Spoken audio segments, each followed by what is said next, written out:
шаттық шеңберін айтайық. Ортаға дөңгелек тұрайық. Алыңыз. Жақсы. Балалар, сіздер метафора деген әдісті білесіздер ме? Иә. Жалпы метафора әдебиетте метафора деген ұғым бар, иә? Метафора дегеніміз бір затты немесе құбылысты басқа затпен ауыстырып айту екен. Жақсы.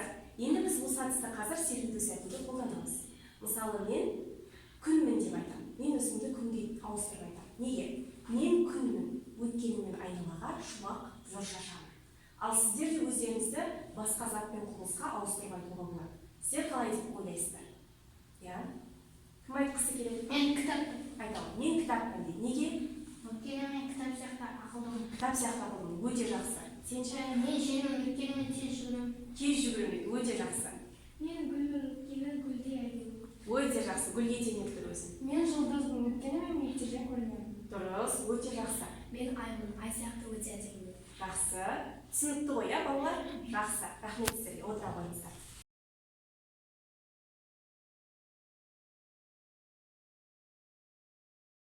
Оқушылар, сіздерге қағаз қиындылары арқылы суретті табу керек.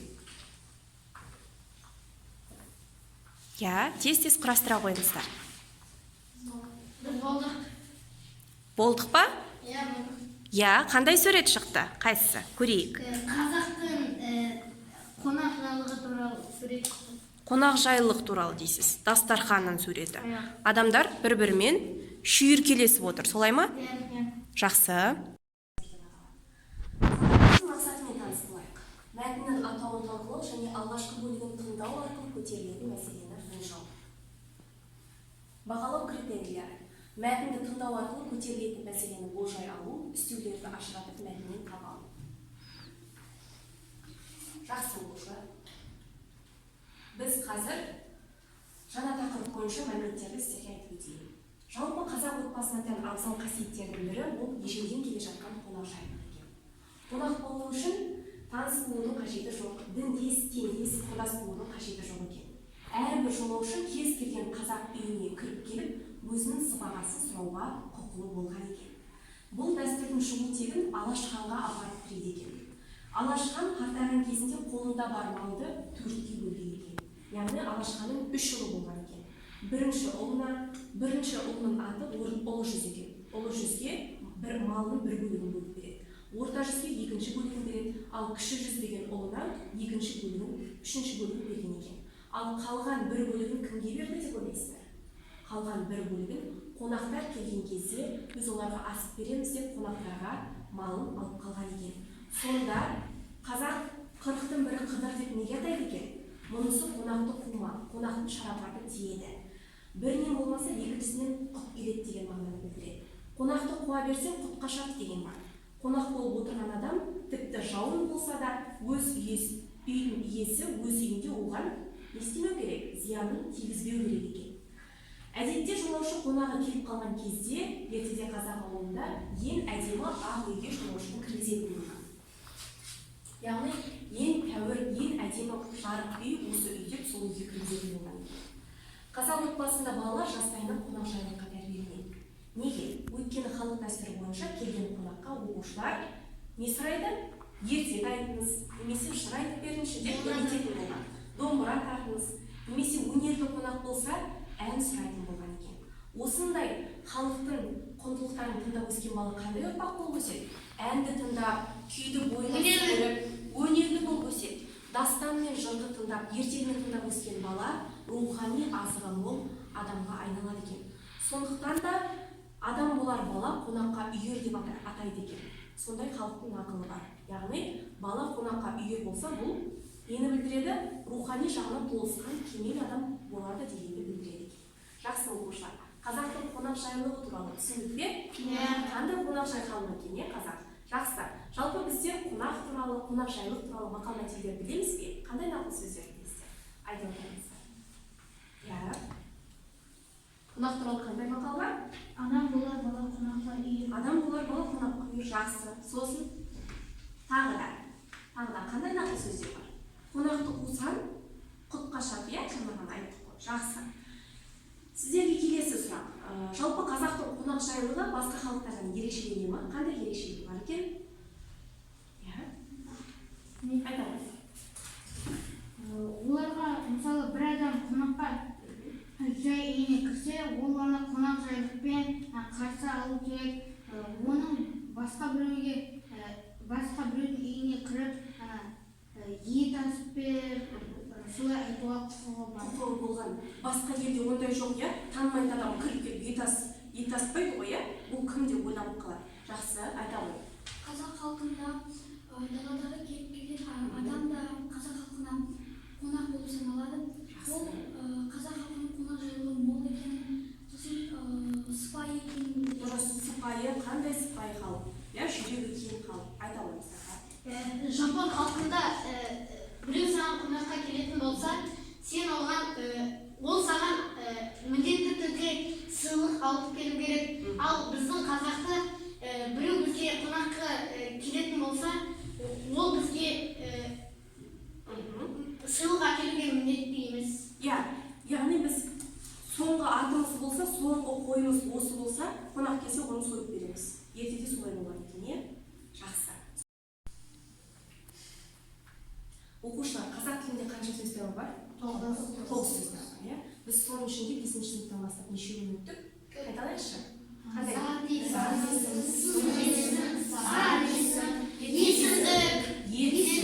Жақсы. Енді 6-шы сөз табына келіп жеттік. Бұл үстеу деп аталады екен. Жақсы. Үстеу дегеніміз не екен? Үстеу қимылдың түрлі белгісін, мезгілін, мекенін, себебін, мақсатын білдіретін сөз табы екен. Енді оны біз қалай табамыз? Қандай түрлері бар? Соған назар аударайық. Үстеу құрамына қарай, тұлғасына қарай бөлінеді. Кез келген сөз табы құрамына және тұлғасына қарай екіге бөлінеді. Құрамына қарай дара күрделі, тұлғасына қарай негізгі туынды. Кез келген сөз табы осылайша схемада бөлінеді. Енді қарайық. Дара үстеу бір ғана түбірден тұрады, иә? Бір ғана бөлінбейтін түбірден тұрады. Күрделі үстеу кемінде 2 түбірден тұрады, 2 сөзден жасалады. Негізгі үстеу бөлшектенуге келмейтін төл үстеулер, ал туынды үстеу түбірге жұрнақ жалғану арқылы жасалатын үстеудің түрі екен. Енді қарайық. Жаңа біз айттық, иә? Негізгі үстеу әрі қарай бөлшектеуге келмейтін бір ғана түбір, иә? Енді қараңыздар. Тіпті, тым, талай, ілгері, жоғары деген үстеулер бөлшектеуге келмейді, солай ма? Бір ғана түбірден тұра ма? Бір ғана түбірден тұрады. Келесі, туынды үстеу қалай жасалады дедік? Түбірге жұрнақ жалғану арқылы. Яғни кез келген сөз табында туынды етістік десек те, туынды зат есім болса да, ол не арқылы жасалады? Жұрнақ жалғану арқылы жасалады екен. Енді қараңыздар, қыстай, сұңқардайын, баяғыда деген сөздерді туынды үстеуге жатқызыпты. Не үшін? Бұл жерде жұрнақ қайсысы? Түбір қайсысы сұңқардайын деген сөз? Сұңқар, дұрыс айтасыз. Қандай сөз табына жатады сұңқар түбірі? Не? Зат есім. Әрине зат есім. Енді дайын деген жұрнақты жалғап едік біз. Сұңқар дайын өзгеріп кетті ма? Зат есім болған жоқ. Енді үстеу болып кетті. Сұңқар дайын самғады деп іс-әрекетін біреудің қандай батыл әрекет жасап тұрғанын сипаттап беріп кетті. Яғни іс-әрекетті не істеді? Іс-әрекеттің несін білдіріп тұр? Сынын білдіріп кетті ма? Бұл үстеуге айналып кетті екен. Түсіндік па? Келесі, күрделі үстеу дедік. Жалпы күрделі сөздер дегеніміз не, оқушылар? Екі немесе одан да көп сөзден жасалған сөздерді күрделі сөз дейміз. Кез келген сөз табында күрделі деген сөз бар. Яғни күрделі зат есім бар, күрделі етістік бар. Сол сияқты күрделі үстеу де бар екен. Ол үстеудің бірнеше сөздер тұратындығын білдіреді. Қарайық, тіркескен сөзді үстеу бар екен. Манадан бері, таң сәріде дейтін болса. Түсініктіңіз ба? Екі үстеудің тіркесуі арқылы жасалып тұр. Келесі, қос сөзді үстеулер де бар екен. Жол жөнекей, әрен, бірте дейтін болса, иә? Дефис арқылы жасалып тұр. Келесі, біріккен сөзді үстеу. Бүгін, биыл, жазды күні дейді. Енді қараңыздар. Бүгін деген сөз неге күрделі үстеуге жатып тұр? Бұл бір сөз ғой. Бүгін бұл күн дегенді білдіреді, яғни кірге біріп кеткен екен. Ал биыл бұл жыл деген сөз екен, күрделі бұл жыл дегенді білдіреді. Яғни ол кірге біріп кеткен екен. Сондықтан да биыл, бүгін деген сөздер біріккен сөзді күрделі үстеуге жатады екен. Келесі, үстеудің мағыналық түрлері жетеу. Сіздер алдағы уақытта білесіздер. Бүгін біз тек қана үстеудің не екенін ғана түсініп алуымыз керек. Сондықтан да мына мағыналық түрлері мезгіл үстеу, мекен үстеу, сын қимыл үстеу, мақсат үстеу деген алдағы уақытта өтеміз. Жалпы түсінікті ме оқушылар? Жақсы. Үстеу сонымен қандай сұраққа жауап береді деп ойлайсыздар? Яғни ол қимылдың сынын, мекенін, мезгілін білдіретін болса, қандай сұраққа жауап береді? Қайда, қалай? Яғни пысықтауыштың сұрақтарына жауап береді. Пысықтай ма? Пысықтап тұр заттың, іс-әрекеттің қалай болып жатқанын, қашан болатынын немесе болғанын, қалай болып жатқандығын білдіретін сөз табылған. Түсіндік қой, иә? Түсіндік, жақсы.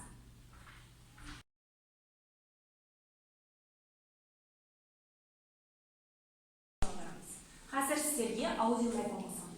Видео мәтін, яғни видео жүріп жатады, сіздер видеоны тамашалап отырып, видеоны тыңдап отырыңыздар мүмкін.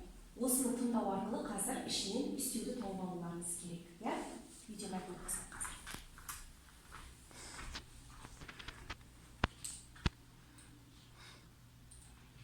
Халқымызда әр адамға кең дастархан жайып, танысын танымасын, қонақжайлық танытатын әдет ғұрып қалыптасқан. Демек, бұл қасиет біздің халыққа ертеден ұлы бабамыздан қалған ізгі жол екен дейді бұрынғы қариялар. Аталарымыздың осы ұлағаты күні бүгінге дейін бұлжымастан сақталып келеді.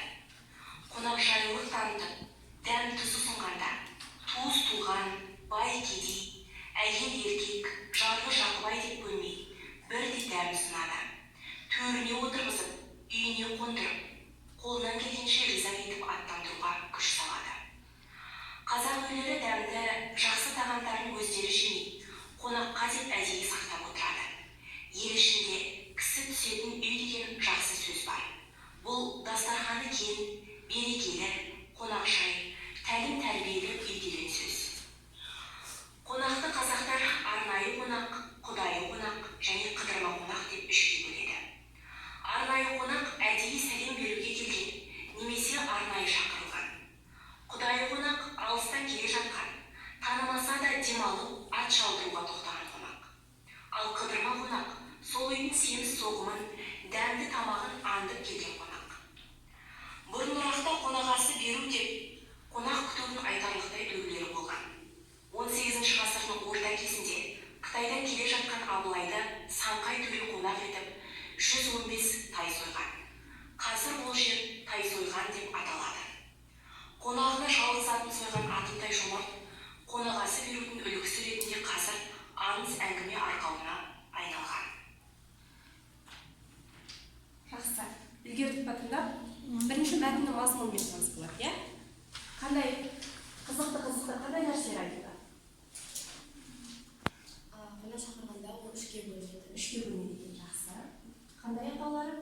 Құдайы қонақ, Арнайы қонақ, қыдырма. Жақсы.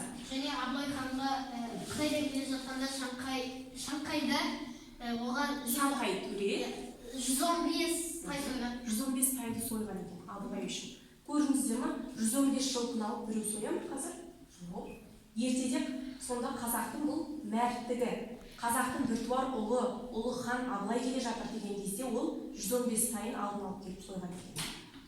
Кәдімгідей үлкен той жасаған екен. Келесі тағы бір қандай қызықты мәлімет айтылды? Мәтінде? Ол жер тай сойған. Ол жер тай сойған деп аталып кеткен. Жақсы. Енді қазір осы тыңдалған мәтінді қазір тағы бір тыңдайсыздар. Тыңдап отырып, ішінен үстеуді теріп жазуларыңыз керек. Иә? Бастайық. Яғни қонақжайлық туралы аудио мәтінді тыңдап отырып, мәтіннен үстеулерді теріп жазуларыңыз керек еді. Болдық қой, иә? Бастайық. Бірінші топтан бастайық сіздер. Қандай үстеулер бар екен? Ертеден бұрынырақта. Ертерек, бұрынырақта. Дұрыс па балалар? Қашан деген сұраққа жауап береді? Иә? Үстеуге жатады. Жақсы отыралы. Екінші топ, сіздер қандай үстеу? Айта алайсыз. Ертеден күш салады бұрынғы. Күш салады. Сосын қазір деген бір. Күш салады деген жатам оқушылар. Жатпайды, иә? Сосын?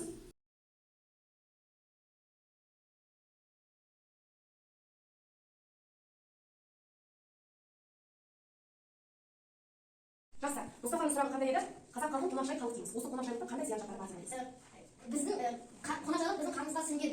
Біз деген орысқа отар болсақ та, көптеген орыс ауылдарына көмектесіп отырып, көптеген тмд елдеріне көмектесіп отырып, әртүрлі табиғи байлықтарымызды жіберіп, және Экспо 2017-де жақсы күтіп алдық. Осы қонақжайлықтың зиян жақтары бар ма? Зиян жақтары бар. Өйткені біз деген өзіміздің керемет табиғаттық байлықтар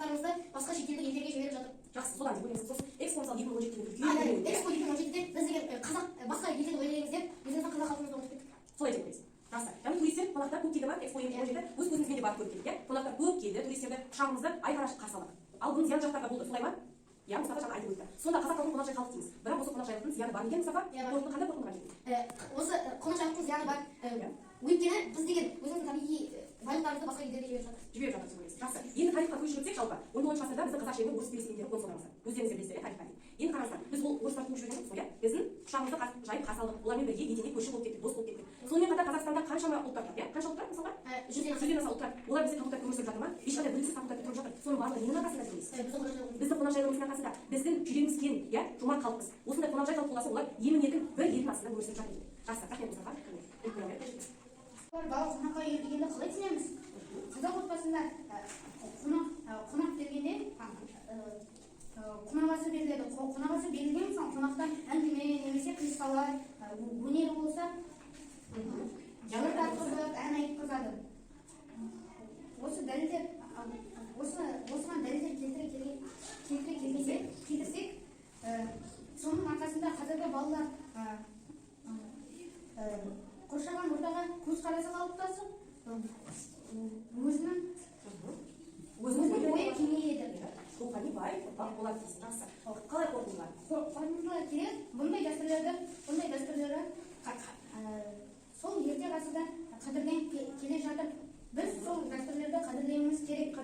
Себебі бұндай дәстүрлер қазақ баласын дұрыс жолмен жүргізеді. Жақсы. Бағдаршам болалар дейсің. Адам болар бала қонаққа үйір деген, сонда мені білдіреді бір сөзбен айтсақ, яғни қонақжайлықты біз не істеуіміз керек? Біздің ұрпақтарымызға да біз айтып отыруымыз керек. Бала қонақтың қасына жақын болса, ол көпшіл болады, иә? Сосын жомарт болады. Сонымен қатар қонақ өнерлі болса, сол өнерді көріп өсіп, ол да өнерді сыйлайтын. Яғни рухани бай, азамат болып шығады екен. Сол үшін осылай деп айтады екен. Жақсы. Мержан рахмет. Қасиеті толық сақталды деп айта аламыз ба? Қазақ халқының бойындағы кеңдік пен дархандық қымбатты қасиеттері еден ерекше көрініп, қонақжайлық дәстүрге айқын көрінеді. Бұрын оған асып той болса, қазір ондай той көрмейміз. Өйткені бұрынғы заманда біздің ата-бабаларымыз үлкен той жасап, 30 күн той қарсы алып жүретін. 30 күн ойын, 40 күн тойын жасайтын болған. Бұрында әр адам киіз үйге кіріп, өзінің кез келген үйге кіріп, өзінің сыбағасын сұрайтын болған, иә? Солай істеледі ғой, иә? Кіріп келеді де, мен құдай қонақпын деп кіре қалады. Сол кезде жалғыз атын сойып қонақ қылады екен. Ал қазір сондай бар ма емес? Қазіргі заманда ондай көрген ондай құдай қонақ кіріп келіп көрген жоқсың, иә? Жақсы. қорытындылай келсек, қазіргі заманда қонақжайлық дәстүр толық сақталған жоқ. Толық сақталған жоқ деп ойлайсыз. Яғни қазір құдай қонақ деген жоқ. Солай ма? Кез келген адам кез келген үйге кіріп келіп жүре алмайды олай. Екінші жағынан бұрында ұлан асыр той жасайтын еді, қазір біз ондай тойды жасамаймыз, шамалы кішірейтіп жатырмыз, иә? Оның барлығы үнемшілдікті білдірсе де, шетелде еліктеу бар шығар бір жағынан, дегенмен де бұл бір жағынан дұрыс та шығар, иә? Өйткені жастар мысалға басқа өзінің үйлерін алып дамып жатыр, яғни дамып келе жатыр. Бұрынғыдай тойға барып, соңғы ақшасын салып жібермейді қазір, халық та ақылды деген сияқты. Бірақ бұл бір жағынан қазіргі қоғамда қонақжайлықтың қасиеті сақталмай бара жатқанын білдіреді. Жақсы. Отыра алдыңыз.